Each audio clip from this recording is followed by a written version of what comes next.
আসসালামু আলাইকুম। আশা করি সকলে ভালো আছেন, সুস্থ আছেন। আমি আলহামদুলিল্লাহ ভালো আছি। তো আজকে আপনাদেরকে আমার 12 মাসি যে থাই মিষ্টি সফেদা আছে, লম্বা চিনির মতো মিষ্টি, এটার ফলন দেখাচ্ছি। এটা দেখেন কি পরিমাণ ফলন হয়েছে, পুরা গাছটা দেখাই।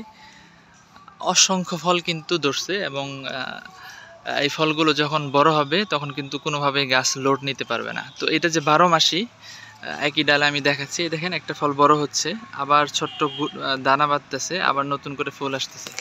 এটা প্রত্যেকটা জায়গায় একই অবস্থা। এই দেখেন, এই যে ফুল আসতেছে, এই যে এখানেও দেখেন।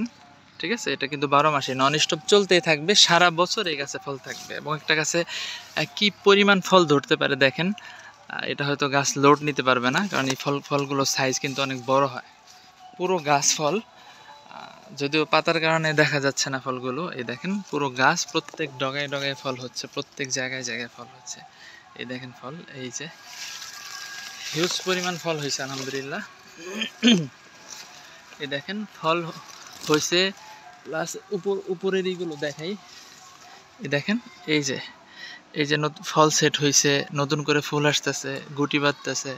এই যে ফল, এই যে ফল, এই যে নতুন করে ফুল আসতেছে। এই যে এখানে ফলও সেট হয়েছে, আবার দেখেন ফুলও আসতেছে। এটি কিন্তু একেবারে অরিজিনালি একটি 12 মাসি জাত। ছোট অবস্থায় একেবারে একটু গোল থাকবে, আস্তে আস্তে কিন্তু এটা এই যে লম্বা হবে দেখতেছেন। তো ধীরে ধীরে কিন্তু এটা লম্বা হয়ে একেবারে লম্বা হবে আর কি। একেবারে লম্বা না, এটা বলা যেতে পারে আপনার অনেকটা হাঁসের ডিমের যেরকম সাইজ হয়, ঠিক আছে, লম্বাটে।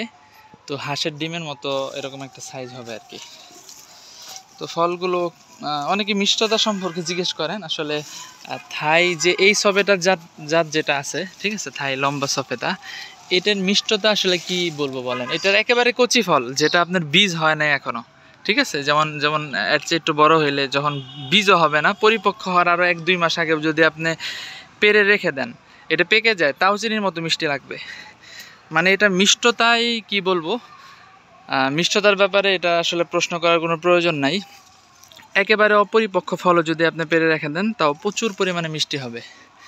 আর দেখেন এরকম একটা গাছ যদি আপনি একেবারে পরিত্যক্ত জায়গায়, যে দেখেন এখানে কিন্তু জঙ্গল, একেবারে পরিত্যক্ত একটা জায়গায় কিন্তু গাছটা 2টা গাছ লাগায় রাখছিলাম।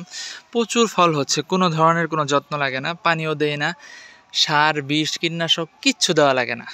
আর এই গাছের পাতাগুলো এমনিতেই দেখেন কত একেবারে হেলদি, ঠিক আছে। কোনো ধরনের কোনো বিষ কীটনাশক কিচ্ছু নাই, কিচ্ছু দেওয়া হয় না এখানে, আসলে প্রয়োজনও নাই। এটা একেবারে অযত্নতেও হয়। আসলে বেশি সার কীটনাশক দিতে গেলেও এই গাছে সমস্যা। আপনি যদি সার দিয়ে দেন, রাসায়নিক সার, তাহলে এই গাছে ফুল ফল হবে না। তো এটা পরিত্যক্ত অবস্থায় ফেলে রাখবেন, তাহলে এমনিতেই দেখবেন প্রচুর পরিমাণে ফল হবে ইনশাল্লাহ।